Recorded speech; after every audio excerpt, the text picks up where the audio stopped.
Gravando. Boa noite, meus queridos irmãos. Nós estamos iniciando mais uma escola do Alicerce Bíblico. A escola do Alicerce Bíblico, o propósito dessa escola é estarmos alicerçados cada vez mais na doutrina de nosso Senhor Jesus Cristo. Essa escola ela é constituída por pregações que temos feito, né? E tem surtido seu efeito, porque a cada escola temos sentido um conhecimento mais profundo, né, da palavra de Deus, conhecimento da doutrina de Cristo. E nesta noite, o pastor Hélio Pivezan vai estar dando continuidade ao estudo que ele está fazendo sobre a natureza humana. Então, espero que vocês possam tirar o máximo de aproveito, né, desta pregação. E quero dizer também, né, que vamos preparar o nosso coração, porque nós sabemos que a palavra de Deus ela não é uma filosofia, né, conforme o apóstolo Paulo já dizia, que a palavra de Deus é uma palavra que ela está constituída de poder. Ele fala espírito e poder. Então, vamos passar agora para o pastor Hélio, e o pastor Hélio estará... Pode fazer uma oração, por favor. Vamos orar então ao Senhor, vamos colocar diante do Senhor Jesus Cristo, que nada podemos fazer sem a influência do Espírito Santo, né? Glorioso Deus e eterno Pai, Pai de nosso Senhor e Salvador Jesus Cristo, nesse momento, Pai querido, nós queremos, acima de tudo, agradecer ao Senhor por estarmos aqui reunidos para ouvir esta mensagem. Amém. Coloco na tua presença o teu servo, o pastor Hélio. Eu peço, Pai, que ele seja uma boca do Senhor agora, nesse momento, para trazer este ensinamento. Amém. E, conforme os outros, tem sido muito importante para a tua igreja, para as nossas vidas.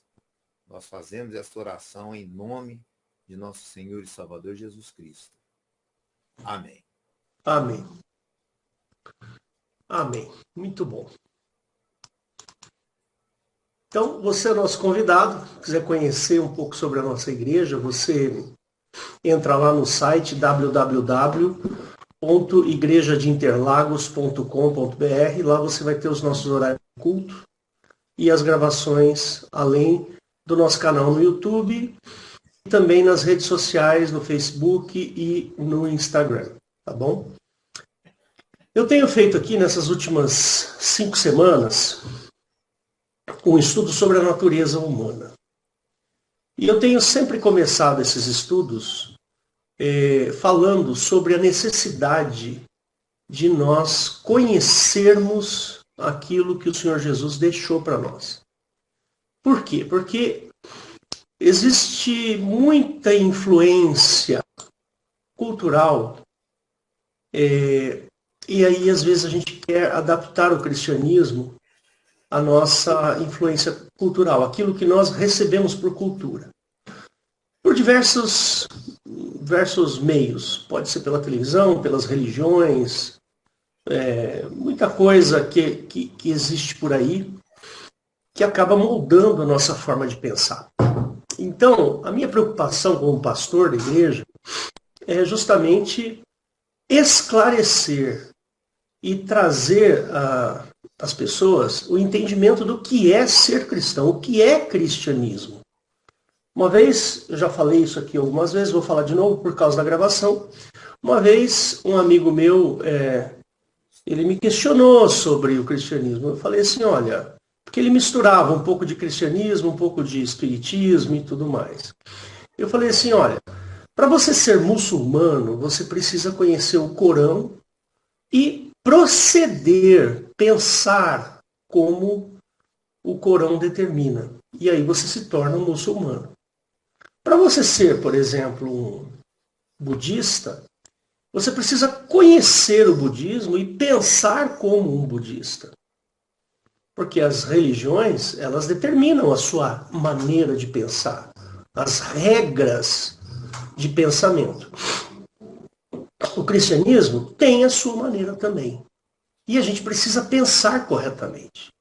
Nós não podemos achar que aquilo que é cultural tem que estar dentro do cristianismo. É o contrário. A nossa cultura toda tem que sair para entrar o cristianismo no nosso pensamento.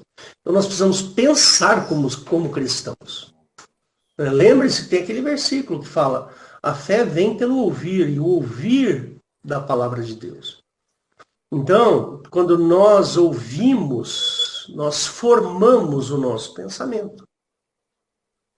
Não é? A gente começa a avaliar, fazer comparações, etc. E aí a gente determina o que vamos pensar, a maneira como pensamos. Eu gosto sempre de contar aqui, quando eu era criança, eu tenho uma irmã que é 2 anos, um pouco menos de 2 anos mais velha do que eu, e uma vez morreu um amigo da minha mãe, uma pessoa conhecida da minha mãe, e lá no Paraná, os velórios são feitos nas casas. Então, eles preparam lá na sala da casa e põem o defunto lá, o caixão do defunto e tal. Depois sai de lá e vai para o cemitério. Talvez lá seja diferente, não sei por que lá fazem desse jeito. Uma cidade pequena, talvez, por causa disso. Enfim, aí uma vez morreu esse fulano e minha mãe levou a gente no funeral, lá nessa casa. E eu lembro até hoje que eu peguei a minha irmã e falei assim: Márcia, vamos lá fora para ver se a gente vê a alma desse fulano subindo para o céu. Percebe? Então fica aí. Essa questão cultural, ela é muito importante, porque ela determina a maneira como a gente pensa. Imagina, uma criança de 7, 10 anos de idade pensando dessa maneira. Por que pensar dessa maneira? Porque foi falado, foi discutido, foi pensado, e aí eu formei meu raciocínio. E quando eu me converti, quando eu comecei a estudar a palavra de Deus, eu comecei que eu pensava tudo errado. Eu pensava tudo errado, tudo. Da onde saiu a ideia de que quem morre vai para o céu? Essa é uma ideia mentirosa. Você pode estar aí, preocupado, mas se o cara é cristão, não vai. Não. Quando a gente morre, nós vamos aguardar a ressurreição. É assim que a Bíblia diz. Depois da ressurreição, aí nós seremos arrebatados. É o que diz a palavra de Deus, não sou eu. Não inventei isso. Então essa história de que a pessoa morre, vamos pedir para que Deus o receba em seus braços. Isso não existe no cristianismo. Então, se nós queremos ser cristãos, nós precisamos pensar adequadamente. Mas e se eu morro? Para onde eu vou?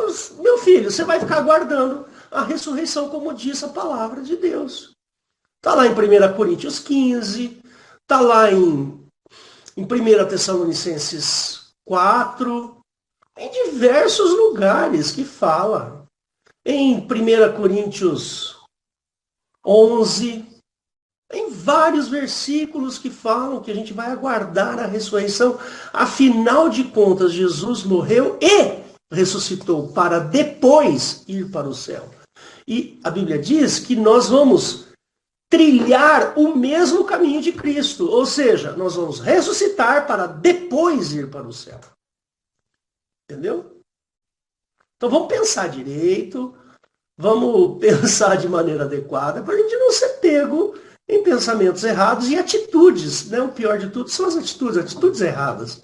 Dessa do tipo, pegar na mão da minha irmã e falar: vamos lá fora para ver se a gente vê a alma do sujeito indo para o céu.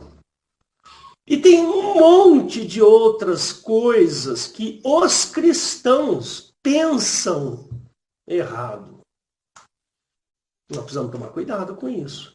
Eu fiz uma pregação aqui uma vez, está aqui no YouTube, você pode olhar lá, você vai encontrar. O título da pregação é uma pergunta. Quem vai para o céu, o corpo, a alma ou o espírito? Vai lá, assiste essa pregação. Para você ver, para você entender o que é corpo, alma e espírito. Eu fiz uma outra pregação falando sobre a vida fora do planeta Terra. Eu sou físico, eu fiz física, tenho mestrado em física nuclear. Você pode ir lá, vai assistir para você pensar um pouquinho mais sobre essa questão de vida fora do planeta. Vai entender sob a luz da ciência e a luz da Bíblia. E você vai encontrar as respostas. Faça isso. Você tem que se armar para não ser pego no engano. Porque a Bíblia fala que o diabo é enganoso. Ele engana. Lá no final dos tempos, a besta, ela vai enganar todo mundo. Percebe? Então você tem que se armar culturalmente para que você não seja pego por mentiras que surgirão, mentiras sérias que vão vir. Se você ler um pouquinho sobre o final dos tempos, você vai perceber que tem a besta. A besta vai fazer sinais e maravilhas. E será que você vai ser pego achando que é o próprio Jesus? Se você não se armar, como é que você vai identificar se aquilo é ou não é de Deus? Se é ou não é um movimento cristão? Percebe? Por isso, essa minha preocupação muito grande em tratar da doutrina bíblica, trazer a doutrina profunda, para que o seu pensamento seja moldado pela Bíblia, não é pelo Hélio. Não é por religião nenhuma, é o pensamento cristão. Olha, Paulo, ele pregou o evangelho para muitas pessoas e muitas cidades ali naquela região do Mediterrâneo. Né? Tanto é que ele formou igrejas, Éfeso, né? Tessalônica, ele chega até Roma. E ele vai passando ali, ele fundou diversas igrejas e ele passava um tempo. Então ele fundava uma igreja, ficava 2, 3 anos em cada local, até formar culturalmente aquele povo. Aí depois ele escrevia cartas, ele mandava as cartas. As cartas tinham por objetivo instruir e formar culturalmente a maneira de pensar daqueles povos. Por quê? Porque eles eram contaminados pelas religiões locais, pelo pensamento local. Então dá uma olhadinha nas cartas de Paulo e você vai ver as cartas de Paulo, ele falando, olha, não faça isso, cuidado com isso, cuidado com aquilo. Olha, cuidado na hora de achar que a pessoa está morta e... Não, pensa da seguinte maneira, Paulo faz isso insistentemente. Muito, muito, muito. Percebe? E hoje eu vou fazer a última das pregações que fala sobre a natureza humana. Né? Que é um dos assuntos assim, muito interessantes e é necessário que a gente entenda a natureza humana, porque a Bíblia ela é essencialmente um relato de como o homem se relaciona com Deus e Deus se relaciona com o homem. Então, é necessário você entender quem está por trás dessa pele. Quem é o sujeito que está por trás dessa pele? Desta pele aí que você está usando. Né? Você tem que entender, para não ser pego de surpresa e pensar de maneira errada. Olha, essa é a quinta e última pregação que eu vou falar sobre a natureza humana, e a última que eu vou falar é da alma. Eu falei em duas partes, eu falei da alma, uma parte eu falei, acho que a pregação número 2 eu falei sobre o espírito, a pregação número 1 eu falei sobre a criação do homem, a pregação 3, 4 e essa versa sobre a alma. E todos esses assuntos nós estamos usando por base livros que são doutrinários. Não é? Um dos livros que nós estamos usando é esse aqui, ó. Vou mostrar aqui para você. Tá? Não sei se você consegue enxergar, mas conhecendo as doutrinas bíblicas, essa pregação de hoje eu tirei muita coisa desse livro, tá? E eu vou tentar passar para você de uma maneira um pouco mais gostosa aí de ouvir, porque o livro é um livro pesado, ali é denso, você tem que ter bastante paciência para ler. Então vamos falar sobre a alma e o coração. Ok? Vamos falar sobre a alma e o coração. Essa é a parte 3. Né? A gente sempre fala, né, o cristão sempre diz que a alma ela faz parte integrante da nossa carne. E a alma está aqui, ó, nesta região do peito. É lógico que isso é figurado, porque a alma não está no peito. A alma está em todas as células, moléculas, átomos, elétrons, prótons, nêutrons do meu corpo. Ali está a alma. Todos os componentes do meu corpo contêm a alma. Mas, no sentido figurado, a gente diz que a alma está aqui. E o espírito está aqui. Ou seja, a alma é onde a gente sente as coisas. E o espírito é a nossa cognição, é o que nós pensamos. Você vai perceber que a Bíblia ela fala da alma como sendo um local de pensamento. Mas esse local de pensamento que ele vai falar aqui é de uma maneira figurada, porque pensar mesmo, a parte cognitiva, aquela de fazer escolhas e de sopesar as coisas, contrabalancear, comparar, tudo isso é feito na nossa cognição. Então, por exemplo, eu vou comprar um carro, por exemplo. Bom, eu tenho as minhas preferências que estão dentro da minha alma. Eu gosto de carro vermelho. Não sei se vocês já repararam, quem me conhece sabe que eu gosto de carro vermelho. Eu já tive vários carros vermelhos, porque é uma cor que eu curto, eu gosto.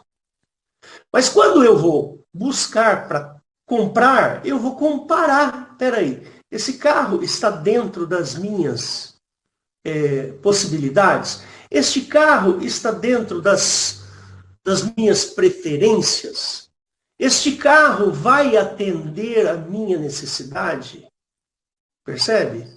Então, a gente usa aqui a cognição para fazer esse tipo de coisa. Mas a parte do sentimento está aqui no peito, que é a nossa alma. Percebe? Mas a gente pode dizer assim que o cristão ele tem que dominar a alma. Ou seja, o que a alma sente, antes de eu agir, eu passo pelo filtro da minha consciência. O homem natural é o contrário. Ele é dirigido pela alma. E ele só faz aquilo cognitivo que está dentro dos seus sentimentos. Percebe? Essa é a diferença do cristão e do não cristão. Nós cristãos, nós buscamos a renovação da nossa consciência. Tanto Paulo fala nisso. Então, o meu intelecto tem que ser mais forte que o meu intuitivo, que os meus sentimentos. Porque no passado, antes, nós vivíamos conforme as nossas vontades. É o que está lá em Efésios capítulo 2. Tá certo? Nós vivíamos errantes, conforme o que pensava o nosso coração, o desejo. Eu quero fazer tal coisa, eu vou e faço. Agora o cristão, esse barulhinho que você está ouvindo é minha cachorra tentando vir para cá, tá? O cristão não. Ele primeiro vai passar por aqui, ele vai olhar os sentimentos, ele vai falar, este sentimento é cristão? Ah, não? Não. Então eu vou aplacá-lo. Ah, esse sentimento é um sentimento bom, vai produzir bons frutos para Deus? Vai, então eu vou dar vazão a esse sentimento, percebe? É assim que funciona, mais ou menos, tá?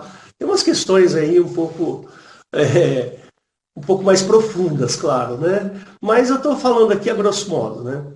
Mas, então, o que nós vamos fazer? Vamos estudar a respeito, então, da alma que está aqui no coração. Lembre-se que isso é figurado. A alma e o coração, a alma está dentro do coração de maneira figurada. Por quê? Porque é essa região do peito que a gente sente as coisas. Você já sentiu angústia? Você sente aqui. Você já sentiu alegria? Ai, eu estou tão feliz. Aqui o coração está pulando, percebe? Você já sentiu medo, pavor? Você percebe? É essa região. Então, por isso que figurativamente, a gente vai usar essa região como sendo o local da habitação da nossa alma. Bom? Então presta atenção, porque esse assunto, eu vou encerrar ele hoje, talvez eu consiga fazer isso de maneira até rápida, porque é um assunto interessante, porém não é muito longo, tá bom? Sempre se diz que o coração significa âmago ou centro de alguma coisa. Ah, aquilo ali é o coração do meu carro. Ah, isso aqui é o coração do meu computador. Ah, isso aqui é o coração de não sei o quê. E assim vai, né? As escrituras também tratam o coração dessa maneira, né? Como sendo o centro. Eu vou pedir para o Richard. Richard, abre aí Deuteronômio 4:11, por favor. Eu tenho vários versículos aqui, tá? E eu vou falar para deixar gravado, mas eu não vou abrir todos, tá bom? Então, Deuteronômio 4:11, ele fala assim: E vós vos chegastes e vos pusestes ao pé do monte, e o monte ardia em fogo até o meio dos céus. Tá? Trevas e nuvens e escuridão. Tem algo errado aí. Devo ter feito uma anotação errada. Muito bem, Mateus 12:40, vamos lá.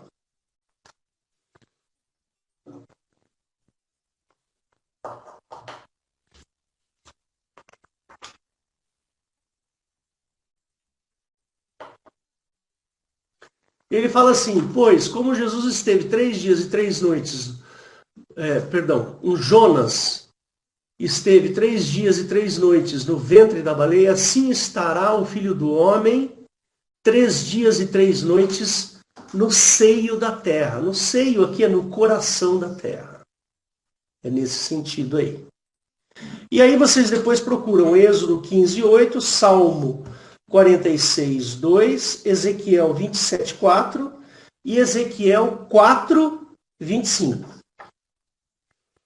Ok? Ficou gravado aí. Podemos dizer então que o coração do homem. Podemos dizer então que o coração do homem é o centro da sua personalidade e também é o centro da vida física. Né? Alguns autores, inclusive, dizem assim, que o silêncio do coração é um sinal positivo de morte. Parou de funcionar o coração, a pessoa morre. Tá certo? E diz que o coração do homem é a sua personalidade, ou o centro da sua personalidade. Por quê? Porque a personalidade de uma pessoa é exatamente aquilo que a pessoa é. Né? Então tem até maneiras de você avaliar personalidades. Né? Então, por exemplo, o Hélio é um cara que gosta da área de exatas. Eu gosto de matemática, eu gosto de física. Eu gosto de coisas relacionadas à matemática. O Hélio gosta de carros vermelhos. Bom, se eu for conversar com o Hélio e pedir um conselho para ele, eu sei que ele vai me dar um bom conselho, porque ele é um pastor, tem conhecimento da palavra, tem bastante tempo de vida dentro do pastorado. Então, eu entendo um pouco da personalidade do Hélio, percebe? Então, personalidade é uma coisa que ela é formada em nós ao longo da nossa vida por causa daquilo que vemos, daquilo que ouvimos, daquilo que sentimos, daquilo que cheiramos e assim por diante. Então, a nossa personalidade é formada por causa de todas as experiências no começo da nossa vida. Então, lá no comecinho da nossa vida, ainda bebês, a nossa personalidade vai sendo formada. Ora, então nós podemos dizer que o coração do homem é o local onde se encontram, se localizam os sentimentos do homem e os impulsos do homem. E podemos dizer que as motivações estão lá também.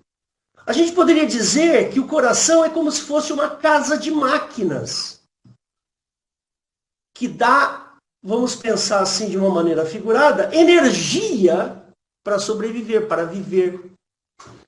Percebe? Então, por exemplo, vou dar um exemplo simples aqui para você. Você é jovem, que nem no meu caso lá. Eu tinha 23 anos quando eu conheci minha esposa. Aí eu fiquei todo cheio de alegria, porque eu conheci uma mulher maravilhosa, eu conheci uma pessoa incrível.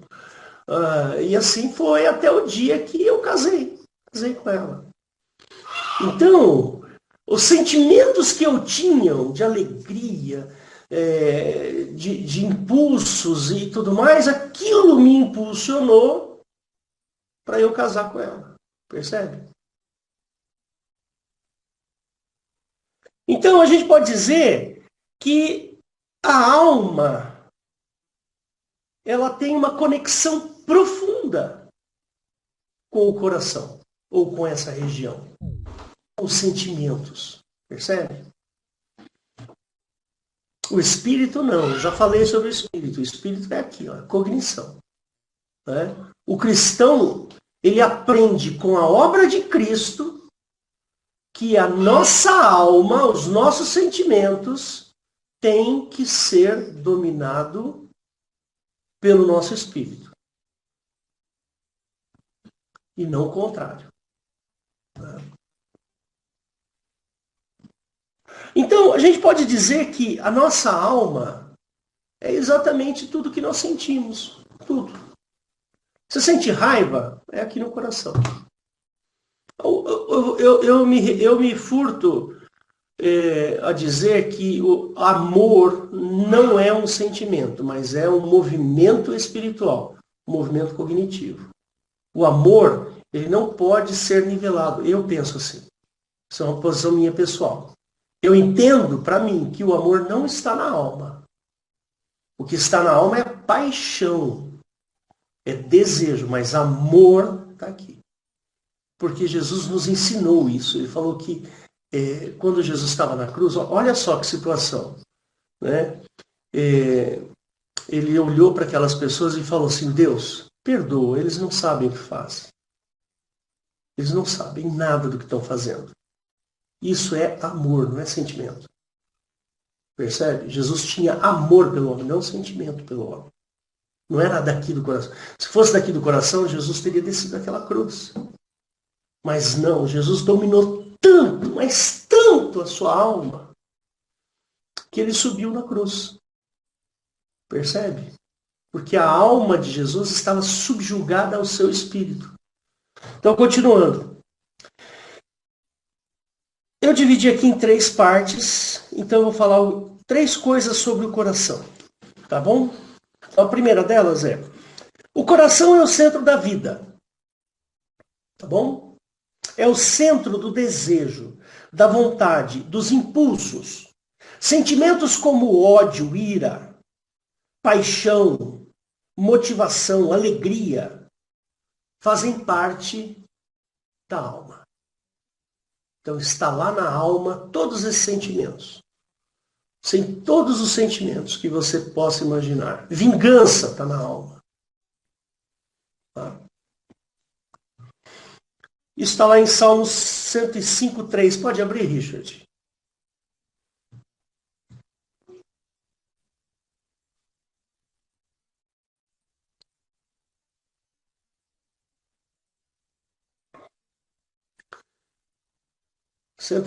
Salmo 105:3. Então ele fala assim: gloriai-vos no seu santo nome. Alegre-se o coração daqueles que buscam a Jeová. Tá bom? Então a alegria está no coração. Tem outros versículos que falam isso. Nós podemos dizer que tudo o que impressiona a alma está conectado ao coração. O coração é o depósito de tudo que se experimenta. Tudo aquilo que passa pelos nossos sentidos, pelos 5 sentidos, está ligado à alma. Ok? Então, a gente poderia, não precisa abrir, tá, Richard? Lucas 2:51. Esses versículos que eu estou dando, eu não quero que você faça uma análise do versículo, mas que você faça uma análise do assunto ao qual eu estou fazendo. Então, aquele versículo vai te dar uma dica de como a Bíblia pensa sobre o coração. É no coração que se formam propósitos bons e maus. Você tem um propósito bom? É dentro do seu coração. Você tem um propósito mau? É dentro do seu coração. Propósito de vingança. Então você vai lá e cozinha a sua vingança dentro de você e um dia você a executa. Os 2 versículos que eu me baseei nisso é Mateus 9:4 e 1 Coríntios 7:37. O coração é o centro, segunda parte. O coração é o centro da vida emocional. Então, se você está anotando, presta atenção que agora vai uma chuveirada de versículos, tá? Então, presta atenção. É consenso que ao coração atribui-se o seguinte: todos os graus de alegria e prazer. Isso está em Isaías 65:14. Todos os graus de exultação. Está em Atos 2:46. É no coração que se atribui todos os graus de dor, de descontentamento. Está em Provérbios 25:20. E de tristeza. Está em João 14:1. E lamento dilacerante e esmagador. Isso está em Salmos 109:22 e está em Atos 21:13. Olha que importante que é. Atribui-se ao coração todos os graus de má vontade, todos os graus de provocações e iras. Isso está em Provérbios 23:17. A cólera incontrolável, aquela raiva insuportável, está dentro do coração. Atos 7:54. E também de desejo vingativo. O desejo vingativo está na alma. Está em Deuteronômio 19:6. Atribui-se ao coração todos os graus de temor e terror. Você vai ver isso em Jeremias 32:40. E de pavor. O pavor está dentro da nossa alma. Isso está em Deuteronômio 28:28. O coração se esmorece e retorce de angústia. Ou seja, a angústia está aqui no coração. Jeremias 5:1. O coração torna-se fraco pela depressão. Isso está em Levítico 26:36. O coração murcha-se de tristeza. A tristeza faz com que a nossa alma murcha. Salmo 102:4. Atribui-se ao coração quando se quebra e quando se esmaga pela adversidade. Ou seja, você tem um problema muito grande. Então, o coração se quebra. ele se esmaga por causa da adversidade. Isso está em Salmo 147, 3. E o coração se consome de ardor.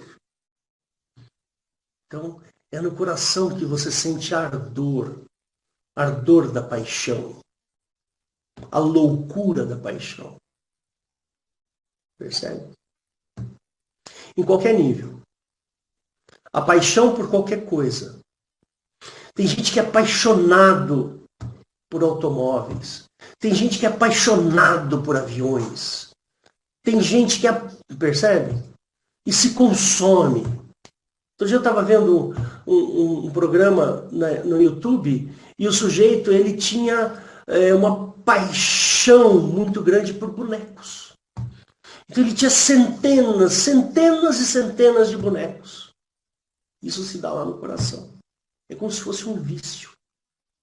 Isso está em Jeremias 29. E tem mais. O coração, né, que é o terceiro ponto que eu falei para vocês, é o centro da nossa moralidade, da nossa vida moral. Olha que importante. É no coração, por exemplo, que se encontra o amor de Deus. Isso está em Salmos 73, 26. E o orgulho blasfemo.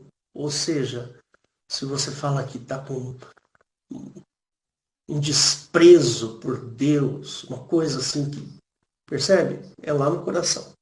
Está em Ezequiel 28, 2 e 5. É no coração que se constrói todos os sentimentos ou pensamentos bons ou maus. Aqui, pensamento, a palavra pensamento, ela está no sentido figurado, porque pensar a gente pensa aqui. Tá certo? Então, por influência do coração, sobe-nos pensamentos bons ou maus. Percebe? E nós temos que fazer o contrário. Nós temos que descer do nosso raciocínio ao nosso coração. E não do nosso coração ao nosso raciocínio. Lembre-se disso. Tá? No nosso coração constrói-se todos os sentimentos ou pensamentos bons ou maus nas palavras e nas ações. Tá bom? E isso eu queria até que o Richard abrisse. Está em Mateus 15, 19. Abre lá, Richard, por favor. Mateus 15, 19. Olha que interessante. Ele fala assim.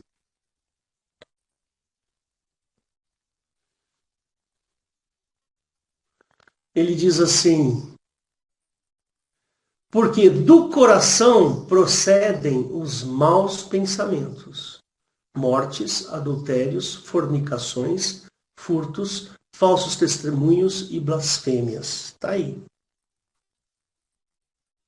Interessante, né? Olha só, como é importante a gente fazer com que a nossa vida moral seja aqui nessa região. Pode voltar, Richard. É importante a gente, como cristãos, entender que a nossa vida moral ela precisa ser moldada aqui no nosso coração, para que os sentimentos maus não prevaleçam e influenciem o nosso raciocínio. Então nós vamos, pelo nosso raciocínio, moldar o nosso coração.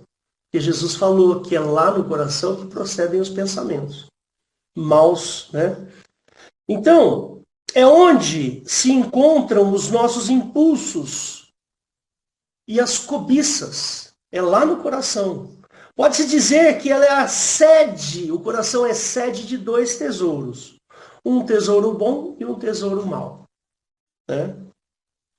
A boca fala do que o coração está cheio. E o homem age segundo o que está no seu coração. Olha só que interessante. Então, quando nós passamos a moldar o nosso coração, moldar pelo cristianismo, pelo que nós entendemos de cristianismo, nós passamos a falar. Então, aquilo que está dentro do nosso coração começa a vir. Então, o sujeito que está com o coração moldado pelo cristianismo, ele vai falar coisas boas. Percebe? O sujeito que tem o coração reformulado pelo Espírito de Deus, esse sujeito, ele vai passar a vida falando do que está lá dentro. E essa reformulação do Espírito. Tá bom? Isso que eu falei está baseado em Mateus 12, 34 e 35. Depois você abre lá. Então, a gente pode dizer que lá no coração é o lugar onde originalmente Jeová escreveu a lei. Isso está em Romanos 2,15. E também é lá que se renova a mesma lei. Está em Hebreus 8,10. A gente pode dizer que o coração é a sede da nossa consciência. E atribui-se a todos os testemunhos da consciência. Isso está em 1 João 3, 19, 21 e Hebreus 10, 22. Anota aí. Agora, eu deixei o melhorzinho aqui para o final, tá? Então presta bem atenção agora. Olha só que interessante. Como é importante a gente entender o que é o coração do homem. Né? É lá no coração que o homem crê. A sede da nossa crença está no coração. Está em Romanos 10, 10. Abre lá para mim, Richard.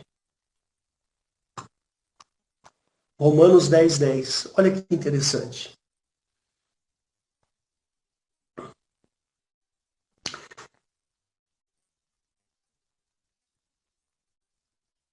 Ó, visto que com o coração se crê para a justiça e com a boca se faz confissão para a salvação.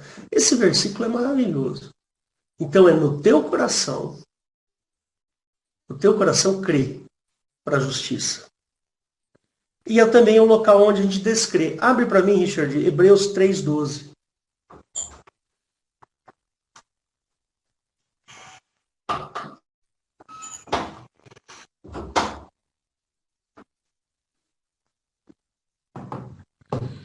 Hebreus 3,12.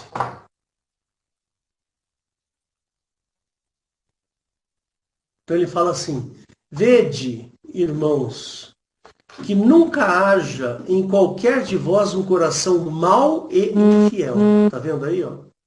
Para se apartar do Deus vivo. Tá aí. Então é lá no coração. Agora presta bem atenção, o mais legal vem agora. Lá no coração, que é o campo da semeadura da palavra de Deus. É no nosso coração. Então o nosso coração precisa receber a semente. Não precisa abrir, você já sabe onde está isso. É Mateus 13, 19.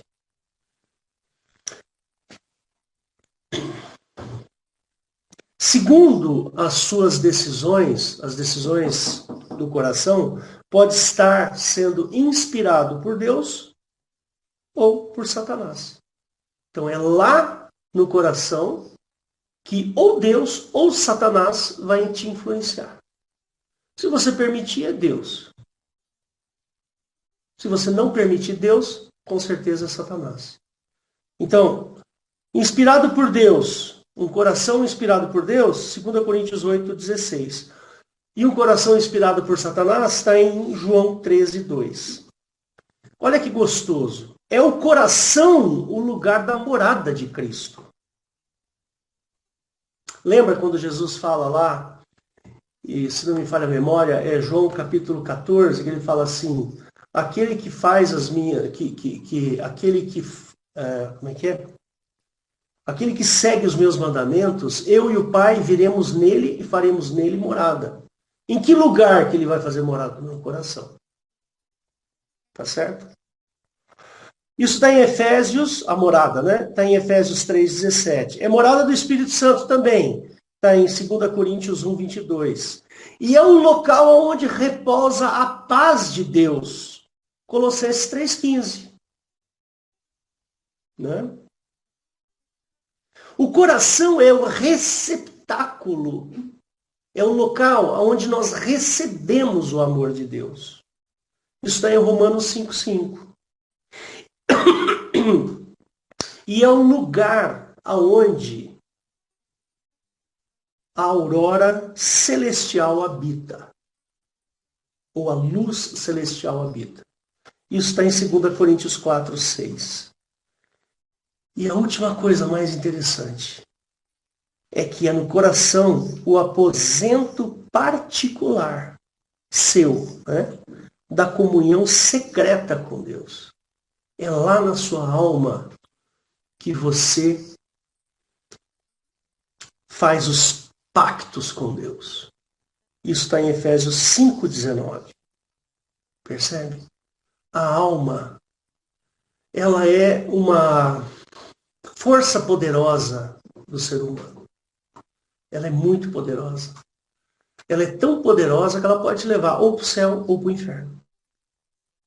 Percebe? É lá na sua alma que isso acontece. Então eu sugiro que você não fique pensando mais em alma penada. A alma que sai do corpo.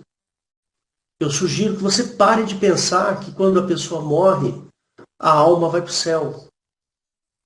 Eu sugiro que você comece a entender o que é a sua alma, para que você não incorra nos pecados da alma, mas que você consiga moldar a sua alma para receber o amor de Deus.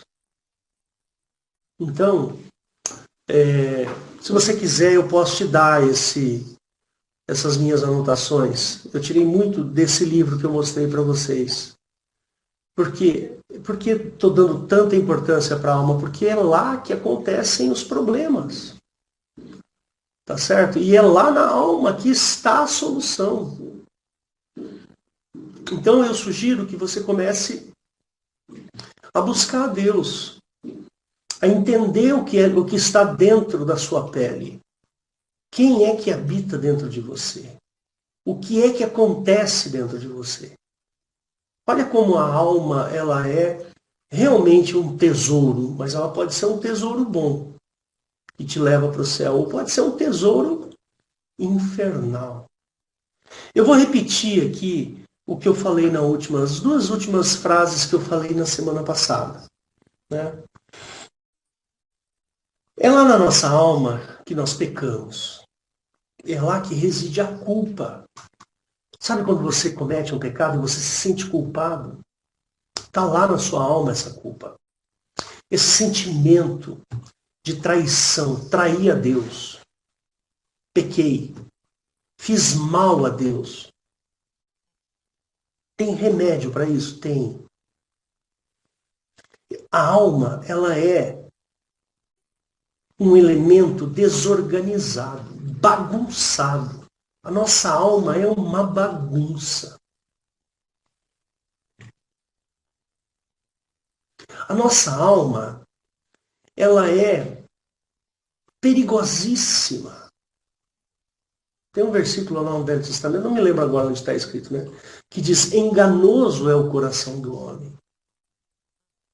Eu lembro que minha irmã, eu tenho uma irmã mais nova que eu, uma irmã 13 anos mais nova que eu. E aí, um dia ela comprou um quadro e colocou no quarto dela. Eu já não morava mais lá, né? Eu fui lá visitá-los, meus pais, e estava lá no quarto dela. Como é que era, Rosana, a frase que estava lá? Faça tudo no seu coração, como é que é? Estava em espanhol, inclusive, né? Siga os desejos do seu coração. E eu quero dizer aqui para você, não siga os desejos do seu coração. Percebe? Porque o coração é enganoso. Como é que você vai seguir o que está dizendo o teu coração? E é o que se propaga hoje. Por exemplo, se você olhar para todos esses filminhos de desenhos da Disney, todos eles apontam para o coração como a coisa mais importante. Olha, faz o que está no seu coração. Sabe esses desenhos para criança? Esses filminhos tipo Frozen, sei lá mais o quê? Todos eles estão permeados dessa cultura. Essa cultura perniciosa que acaba moldando nossa forma de pensar, o nosso raciocínio. Então, deixa eu te falar uma coisa. Sua alma está desorganizada? Tá. Se tiver, então, tem cura. Tá? Dá para resolver esse problema. A cura se chama sangue de Cristo. Quanto mais você conhecer, quanto mais você buscar aquilo que diz a palavra. Quanto mais você entender a obra de Cristo, mais organizada ficará a sua alma. O remédio para essa bagunça causada pelo pecado é a provisão do Espírito Santo. O Espírito Santo, sim, esse pode residir e melhorar a condição da sua alma. Esse, sim, promove a correção que resulta em frutos de amor. Porque a alma, meu Deus, é um problema. Então pensa bem sobre isso. Olha, o Espírito, aqui é a alma. Paulo nos dá muitas dicas de que a gente tem que buscar uma boa consciência, um bom entendimento das coisas. Então, aqui tem que determinar o que isso aqui sente, não o contrário. Tá bom? Então aqui eu encerro essa série. Espero que você tenha gostado. Aproveita aí a gravação, volta a gravação, pegue os versículos, faça um estudo mais aprofundado, abrindo, lendo, entendendo. Porque, meu irmão, vai chegar um determinado momento que vai acontecer a vinda da besta, a vinda do anticristo. E o anticristo e a besta vão te enganar. Se você não estiver preparado, o engano vai acontecer. Como é que você se prepara? Lendo, estudando, orando e buscando a Deus. Tá bom? Deus abençoe a todos e até qualquer outro dia. Tá bom? Vou parar a gravação aqui. Valdo, assume aí, por favor.